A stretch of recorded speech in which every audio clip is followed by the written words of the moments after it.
emotional every morning. Yung bonding sa park. Yung bonding pinaka ang mga tents sa camping. For me, these are all valuable deposits in my memory box. Every challenge, every laugh, every fear, everything I experienced along the way. What sets us apart as nice alumni is like what our motto says that we are led to Jesus through our value-based faith. Wherever life may take us, we may drift apart by distance. But know that I will cherish my happy childhood memories where you became my friend. Of course, there will be no completers and achievers today without instruments that God used to educate, guide, nurture, and discipline us with love. No other than our beloved teachers. We spent our formative years in grade school, and we're blessed that our parents sent us here to learn and grow with you. Having one of the most demanding jobs, you leave a huge and strong impact to our lives.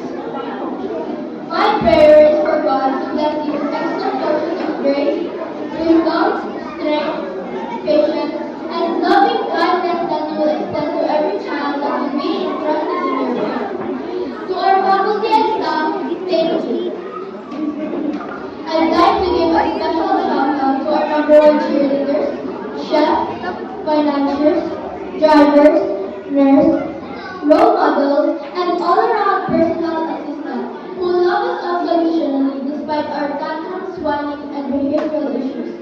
Our parents and guardians, you deserve the recognition. Your love and hard work make it possible for us to enjoy life. I can say I spent half my life here, filled with memories, lessons, and people that I will cherish forever. In this place where we spend most of our days, it is inevitable to build friendships with the people who spend most of your time with.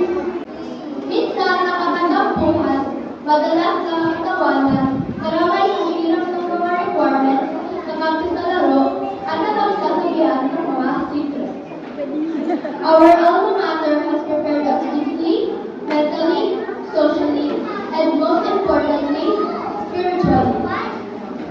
I stand before you today, bringing with me all the memories, lessons, and hardships that shape me into who I am now. Mag-grade 7, wala na sila ng Lily, Rob Leon, Ate Vic, at Ma'am Eileen. Pero bigyan natin ang mga memories at mga pangaral nila. We will face bigger challenges, harder tasks, and a tougher road out there. But we are equipped with God's wisdom, strength, and patience from God and from the people who guided us.